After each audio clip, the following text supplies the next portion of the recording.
I'd like to call the meeting to order. Please rise for a silent reflection, pledge allegiance.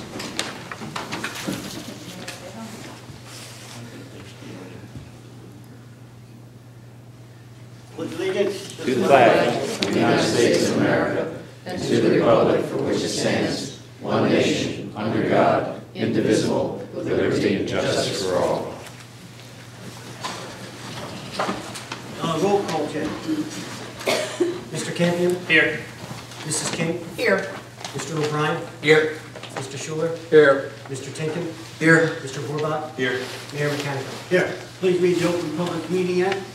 Pursuant to the requirements of New Jersey's Open Public Meetings Act, notice of this meeting is included in the annual meeting notice filed in the office of the Borough Clerk, posted on the Borough website in the municipal building, published as a legal notice in the Co-Star newspaper, and mailed to those requesting notice and providing payment in accordance with Borough policy. Thank you. I need a motion to approve the agenda. I'll make that motion. Second. Second. Roll call, Jay. Mr. Campion? Yes. Mrs. King? Yes. Mr. O'Brien? Yes. Mr. Schuler? Yes. Mr. Tinkin? Yes. Mr. Borbach? Yes.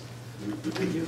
I need a motion to approve the minutes for February 9th, 2015 regular and February 9th, 2015 executive.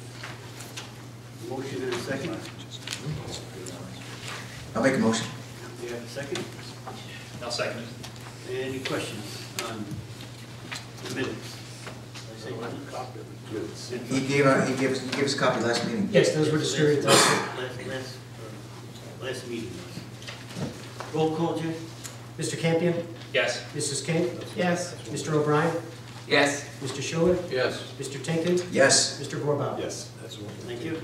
No presentations at this time. No scheduled public hearing.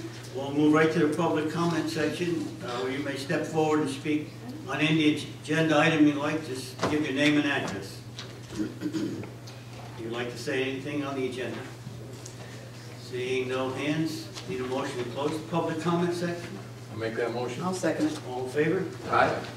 We do have some discussion items. The first one will be the 2015 municipal budget. I will refer to Jay or Mr. O'Brien. Who wants to go first? Hey, you can go. Thank you, Mayor. Hot potato. Just for the record, in attendance with us this evening is John Barrett from PM Consultants. Sorry, John, you didn't see it. Our go-to guy when it comes to all things budgetary. I've distributed to the council a binder of information. If it's with the mayor's permission, I'll simply go through that, briefly identify the various background material, give you a quick overview of our budget schedule, and then get into the heart of the numbers. Do we have a handout for the public for this at all? You know, we will make that available to the public. Was this? No. It's good, John. Great. Is this going to give out the public or next? Well, this is really a presentation to the council, but we'll make available what I we mean, have. just the overview, right? It'd be nice for them to have something to look at while we're talking. Absolutely. The budget binder contains, and I'll start sort of at the back, start with the pink covered item. These are the support documents with background information, primarily the results of operations from 2014. The pink bound or pink covered items are the annual debt statement and the annual financial statement. The annual debt statement details the status of the borough's debt as of December 31st of the year just ended. The annual financial statement, which is the second part of that pink bound item or booklet, is the annual financial statement. And again, it's rather lengthy, but this represents the unaudited results of operations for the 2014 year. And on that note, I will also report that our auditors have been on site for sporadically over the last 2 weeks. So they are in the process of actually performing the audit of our 2014 operations. The annual financial statement includes much information. Most importantly for us at this point is that the financial statement and the debt statement are the starting point of our budget preparation for the current 2015 budget. The annual financial statement provides us with details on the result of operations, the status of our available surplus, as well as the debt statement provides us with information on the level of debt service requirements that we will have to include in the 2015 budget for the pay down of our bonds, our interest, and in the case of the debt, we also carry a capital lease that was inherited as part of the fire district when that was absorbed by the borough 3 years ago. Behind the pink covered binder, we have several pieces of information. The two green covered items have, the first is the summary of our current fund operations, and the second green cover are the details for those that wish to wade into any specific line item. In last year's budget, you will see all of the individual charges that were made against those appropriations. The blue covered items likewise are the summary and detail for our water sewer utility. So again, those are there for reference purposes only. They are supporting documents for the current year budget, but are not part of the 2015 budget.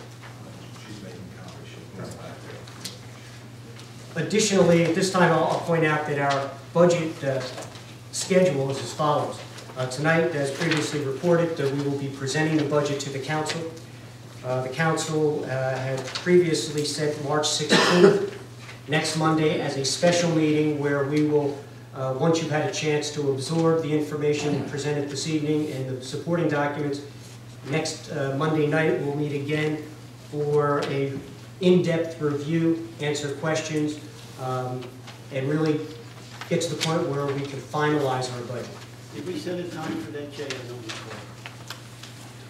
My notes do not reflect that we set a time, but I would suggest that I thought we said 7. 7 o'clock. Isn't that what we said? I think that's what we said, yeah. Okay. So- And then just for everybody present, I mean, that meeting is when we, as a council, hash out any changes we want to make to the budget, we make suggestions. If you want to have input into the budget, it's a great meeting to come and watch. There is a public comment section at the end. You can make your own suggestions if you have something to say about the way we're spending your money. That's the meeting. I mean, because after that, once we all agree on it, then we're voting on it. You're better off to come to that one and complain about a specific expenditure than the one that we're voting on, because we may have already made up our mind. And on that note, 2 weeks from tonight, Monday, March 23rd, we have tentatively scheduled the budget introduction. Yeah. Assuming that the presentation this evening goes well and the discussion next week goes well, and we are in agreement, or at least a consensus, we would move ahead with an introduction on March 23rd. The budget summary is then scheduled for publication, and a public hearing would be held on April 27th. That allows there's a minimum of 28 days required from the date of introduction to the date of the public hearing. Okay. And during this process, the budget will also be submitted to the State Division of Local Government Services for their review. It is not uncommon for the division to require certain changes, mostly of a technical nature. And once we get through the budget review process at the state, the council will be presented with the budget for final adoption. And as I said, there may be amendments required, the result from either discussions, additional discussions that the council has, or as required by the State Division of Local Government Services.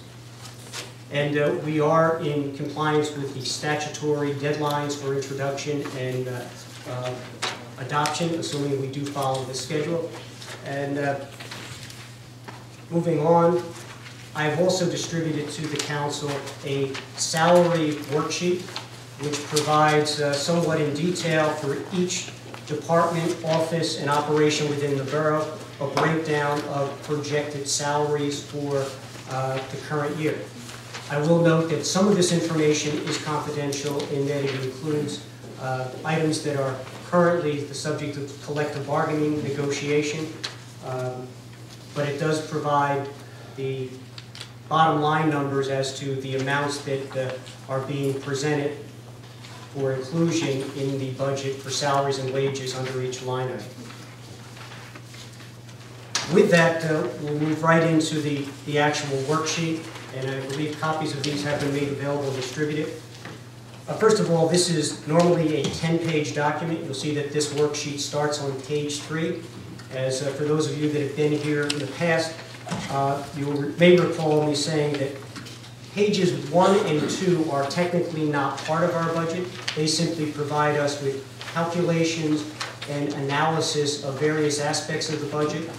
Mr. Barrett was here most of the afternoon and has finalized some of those that data. All the information is now been, and most importantly, those first 2 pages provide the breakdown and calculation of our budget cap on the appropriations as well as our tax levy cap. And I'll ask Mr. Barrett to either briefly comment on that or provide information or background on the cap levy. Sure. The appropriation cap calculation is such that we get a certain percentage increase year over year, and as we have done in the past with governing bodies, pass a COLA ordinance, basically a cost of living adjustment for the cap, 3.5%. That gives us some banking opportunities for future years should we have any kind of one-time spikes in expenditures. Also on the levy cap calculation, as of a few moments ago when I was in there on my computer, the budget that's been presented to you is cap compliant on the levy as well. So we haven't exceeded the 2% governor's cap to the calculation. Upon introduction of the budget, we'll have the ordinance put on the agenda that needs to get introduced and voted on prior to budget adoption. And as the administrator said, that it's all dependent on the review of the Division of Local Governmental Services. So the best case scenario of adopting on April 27th is a best case scenario based on the schedule. So we should be just fine. And with that, Mayor, with your permission, I'll go through this worksheet. And I will point out that our municipal budget is actually 3 budgets in one.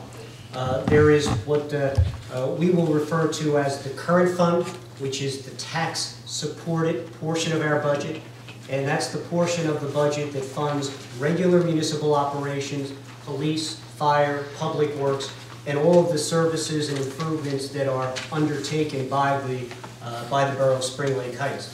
The second part of our budget is our dedicated water and sewer budget. This is the portion of our operations that are not funded by tax dollars, but rather are funded by the water and sewer fees paid by property owners and business owners within the town. The third and the final portion of the municipal budget is our open space, recreation, farmland, and historic preservation trust fund.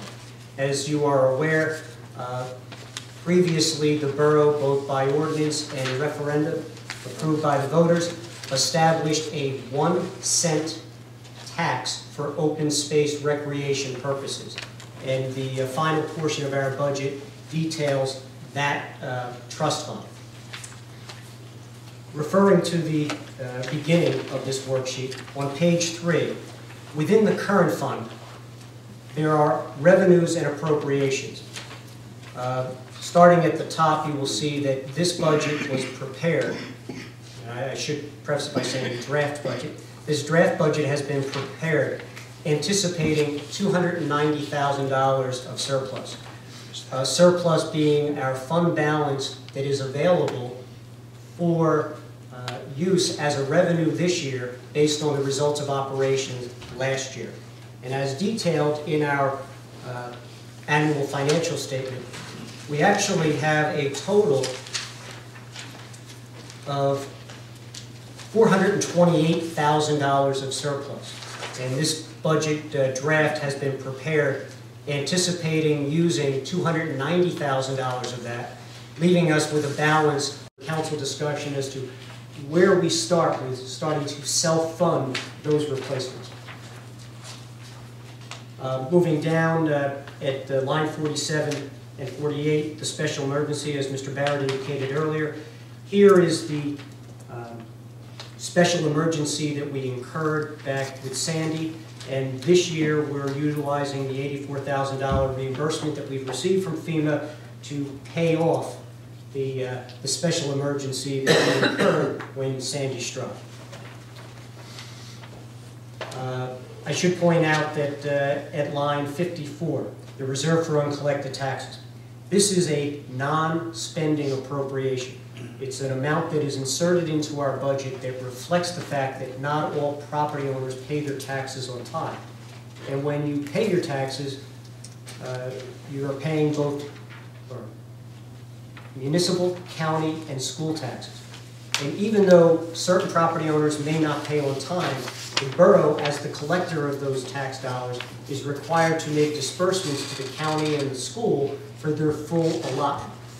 This reserve for uncollected taxes reflects the difference between what we're going to collect this year for this year's taxes and what we have to pay to the school and the county to fully fund them. And I will point out that at line 55, our total appropriations, including the reserve for uncollected taxes, equals our total revenues. Therefore, this budget is in balance. That is the end of the tax-funded or tax-supported current fund. Moving on to page 9 is our dedicated water sewer utility. The top portion of the page, again, is the revenues. In the utility budget, in the last year and in this year, we are not anticipating the use of any surplus. And I can report to the council and to the public that at the end of this year, we have, John, would you just check that number, 260,000, is that what we have in the AFS for? I don't have the AFS handy. I'll tell you what, I'll hand it to you. If you wouldn't mind finding that number. In any event, we are not anticipating the use of any of our utility surplus. Going back almost 3 years now, the water and sewer rates were changed, and the rates were developed with the intention that the rates would not be changed for a period of 6 to 10 years. Our fund balance in the utility is $599,000. And again, we're going to speak more about that next week. But that reflects the fact that over the last really year and a half, we have generated more revenue in our utility than our expenses. That was anticipated because when the rates were structured, it was intended that there would be a period over the next few years where the surplus would be accumulated and then drawn down so that rates would be able to stay stable for the foreseeable future. Frankly, I think that this surplus has grown even more quickly than had been anticipated, and as part of our budget process, we may very well further review our utility rate structure and make some adjustment there. In any event, moving at line 10, you can see that budget that's in there of what we need for those unforeseen repairs of the underground breaks and the pump breaks and the tower issues. That's what that's for when you hear surplus on the utility fund. It's not just money that's sitting there for that sake, but where is the comfortable level for that? And when can we start going back to where rates were and get them back down? Well, the answer to that question really depends on the answer to the question as to how much the governing body wishes to start pre-funding anticipated improvements, as well as how long the governing body wishes to see the rates stay stable. But that's specifically for the water utility. So that's if the tower needs to be replaced, if the well needs to be replaced, which are big ticket items. That is correct. Which we have some on the horizon. Right. And I will point out that the dedicated utility budget is just that. It is dedicated for the water and sewer operation. And for those that were here 2 weeks ago, I won't bore you again with the detail of the water side of the operation. Jay, you would never bore us. I'm sure I'm doing my part tonight. In any event, moving on to the utility revenues, they're identified as rents. Last year, we realized $2,270,000 in combined water and sewer revenue. This year, we are anticipating a lower level because frankly, that's all we need to balance the budget based on our level of appropriations. So the revenue side is pretty simple and straightforward. The appropriations, starting at line 27, we've segregated our spending, the appropriations, into our operations, the salary and wages, other expenses. I will point out that we have fine-tuned our raw water purchases, our water treatment and transmission costs, and our sewer treatment costs that we pay for the raw water that we purchase, the finished water that we purchase, as well as the wastewater treatment costs that we pay for our sewage. So you will see some variation between those individual lines compared to prior years, but these are based on best estimates as to the true cost of those three individual lines, and they total approximately the same as they did in the past, just really the breakdown between them. The next section, capital improvements. And Mr. Campion mentioned previously the capital costs you'll see specifically at line 38. Last year we budgeted $45,000 for capital improvements. And again, in the utility side, there are planned improvements and there are capital improvements necessitated by things that happen during the year. And when you talk about the utility, almost everything you do can be very expensive.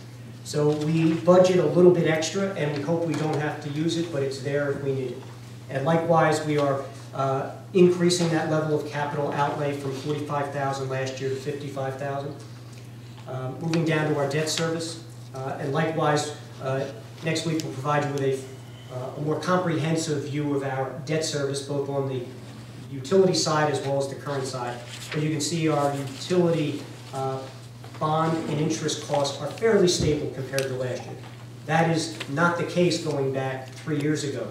For those of you that were here, you remember we had a huge spike in our debt service costs because we had a balloon payment at the end of our 2003 bond issue that really threw our debt service out of whack for 1 year. But we're now back to a very stable debt service arrangement for the foreseeable future.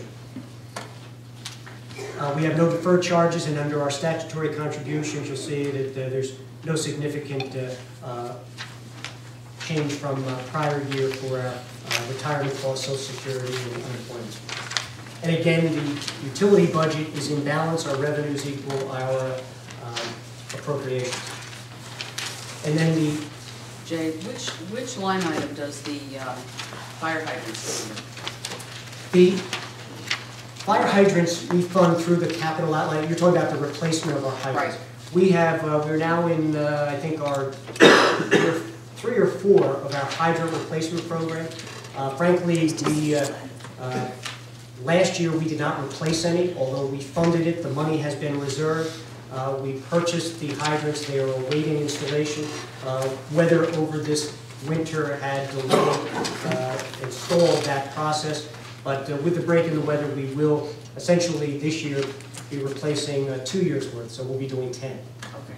But that would be in the capital outlay line 38. And that cost of replacing meters, hydrants, is approximately $18,000 to $20,000 for 5. So it's a substantial cost. It's a program that we've started and we intend to complete it. We have in excess of 100 hydrants out there. I believe that's the number. So we will tackle them. Most of them are as old as the water system, which in some areas is only 50 years old. In some areas it's closer to 100. And I know it's presented an issue where normally you can repair a hydrant if certain features break, but ours are so old that when a steamer gets ripped out, you can't rethread it and put new parts on because they're the old lead type that got melted in place. So we're better off replacing them now. If there are no additional questions on the utility side, moving on to the last page. And as I mentioned earlier, this is the final portion of our budget, which is the open space, recreation, farmland, and historic preservation. The amount to be raised by taxes at line 5 is an estimate. That number will be somewhere between $114,000 to $115,000. That reflects the 1 cent tax that is delineated on individual property owners' tax bills. 1 cent translates into that $114,000. And we have proposed, as we did last year, identify $1,000 for salaries and wages, $63,000 for other expenses. Last year, that funded the improvements that were undertaken at the Fletcher property, the tree removal and planting. Our tentative plan for the funds this year is to essentially attack the Grove area that's part of Allaire Road and do essentially the same thing that was done at Fletcher, remove the overgrowth. The dead or dying trees have already been identified, and recreate a more park-like setting in that area that, through the loss of trees over the last several storms, has really encouraged the undergrowth development there that has really precluded the recreational use of that site anymore. Down at line 33, as I think all of you are aware, a few years back the borough issued a bond and consolidated whatever debt was outstanding at that time, whether it be current fund debt, utility debt, and in the case of the purchase of the Fletcher property, there was some $400,000 balance remaining for that purchase that was not funded by either state or county grant. It was funded, so it's better. And in any event, this $40,000 in bond payment and $10,000 in interest cost is paid over to the current fund and is identified under our revenues on page 3 as line 21. And essentially that funds the debt service costs for the Fletcher acquisition. And likewise, this budget is in balance as presented, and that concludes the budget presentation. Mr. Barrett, did you have anything additional to add? Good information, thank you. Thanks, Jed. You know what, about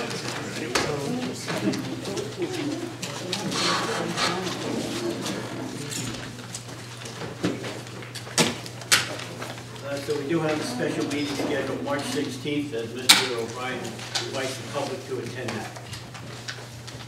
I think it'll knock you out. We move on to the New Jersey Water Supply contract. Yeah, I'll go over this. Yeah, well, first I want to thank you, Chris, for the info. It was very enlightening. I wish I could take credit, but it was a team approach. I couldn't have done it without certain people giving me some good info, so thanks, Jay. Thank you. I take no credit or responsibility for the math calculations, but I'm fairly confident they're accurate, but math was never my strong point, so I did the best I could. I'm very confident when they're on here, joking aside. Basically, the background on this, and for those who weren't here when Jay did his water presentation, is the water that comes to your home and comes through the faucets and comes through the toilets, there's two sources it comes from. One is we buy some, the other is we pull it out of the ground. Both of those waters need to go to certain areas to be treated and to meet certain criteria so they're safe to be drinking, and then they go into our water system for distribution. There's two contracts that we have where we purchase water. One is to get the water from the Manasquan Reservoir. The other is to go to the authority to have it treated, and then it comes to us. So there's two contracts that exist. One of them is up for renewal. It's a quarter-of-a-century contract. It's a 25-year contract. That's why we spent a lot of time going through numbers to make sure we could get this as far as we could.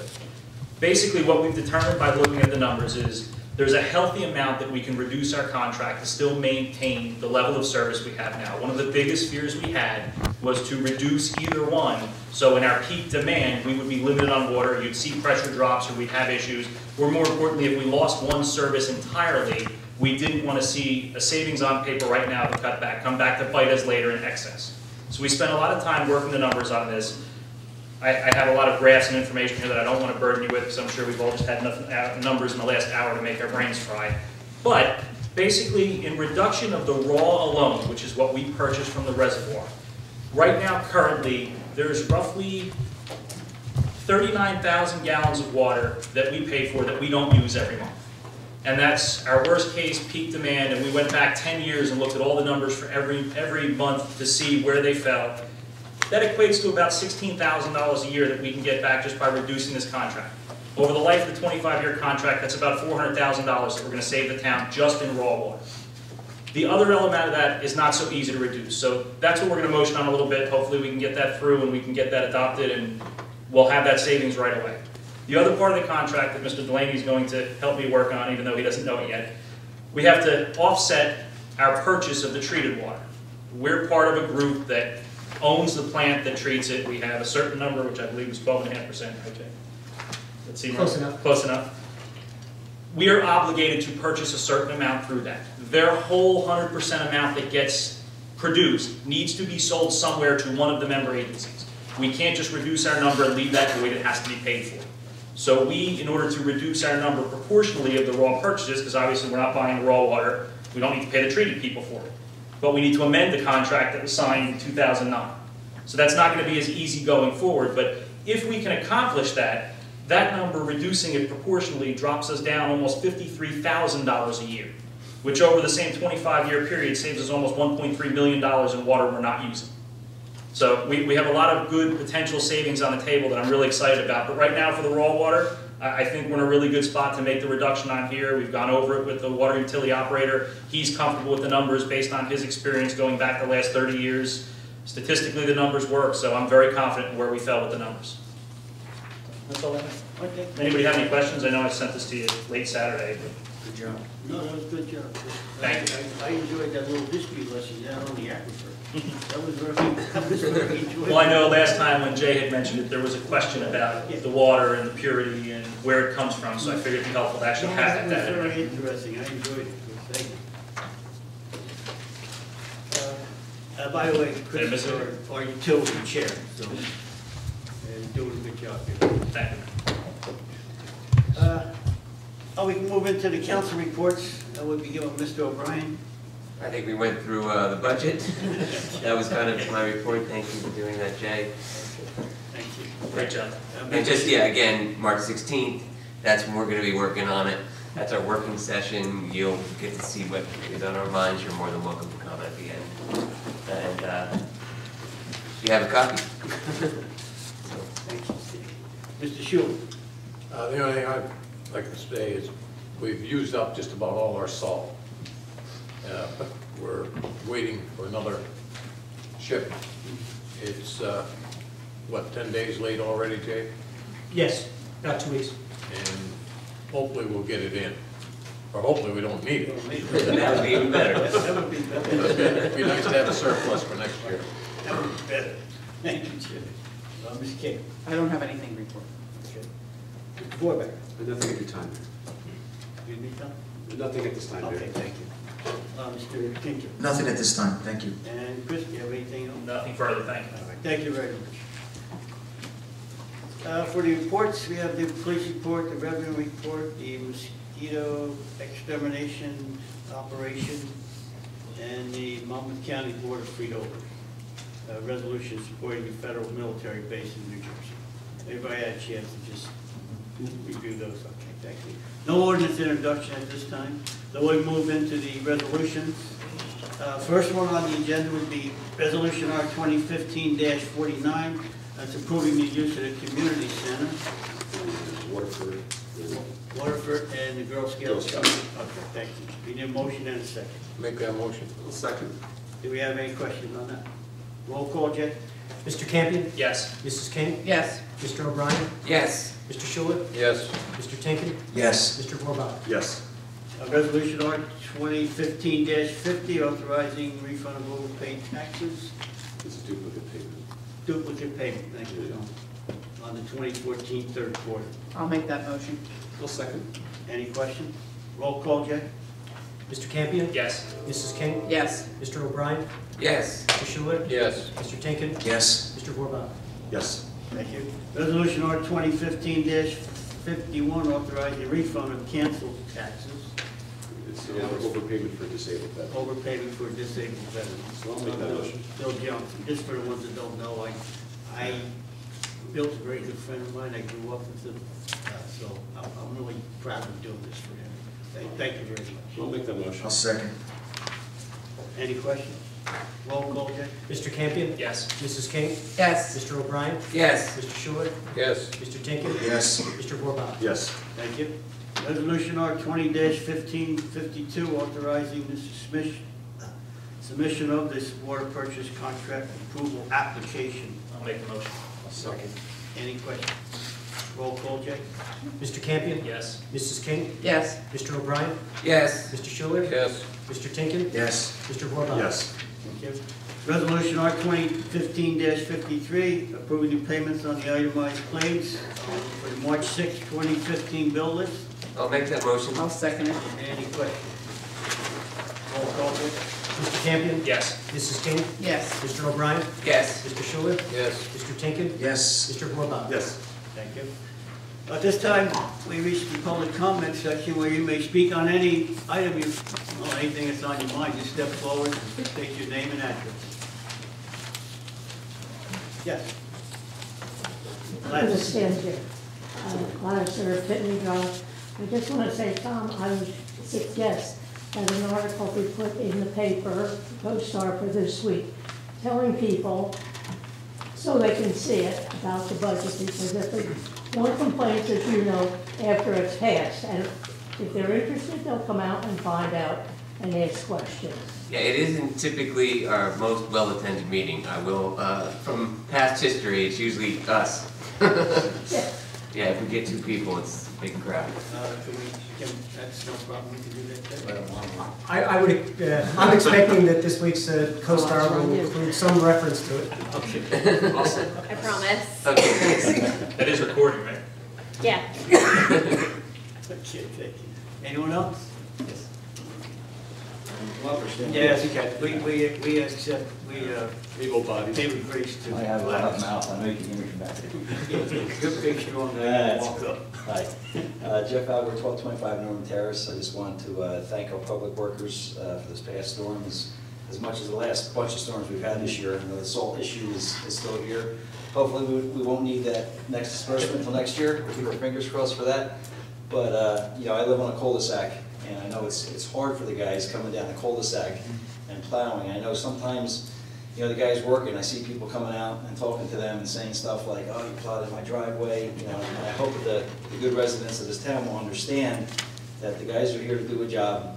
They're here to get the streets cleared so police and fire can get to the calls they need to. The folks that have to go to their place of employment, I understand the importance of getting out. But I've shoveled quite a few elderly people in my neighborhood, and I hope other people are doing the same thing. But the focus really should be to thank the people that are out there in the cold, at night doing the things that they're doing for us. And a little bit of snow on people's driveways, I think there may be even an announcement that, hey folks, the driveways are yours. We can't have the guys, using the plow trucks to backblade your driveways out. And just kind of have a little bit of respect for what they're trying to do for us. But I just wanted to say here publicly, thank you to everybody who's doing their job. They did a great job every storm. This last one, we got hit with something pretty heavy and quick. But they did a great job as far as I'm concerned, so thanks everybody. Thanks. We appreciate it. Thank you. Anyone else like to say anything? Seeing no hands, I need a motion to adjourn. I'm sorry, motion to close the public forum. Second? Second. All in favor? Aye. If no one else has any other questions, we'll see you all back here next week. And need a motion to adjourn. I'll make that motion. All in favor? Thank you, Mayor.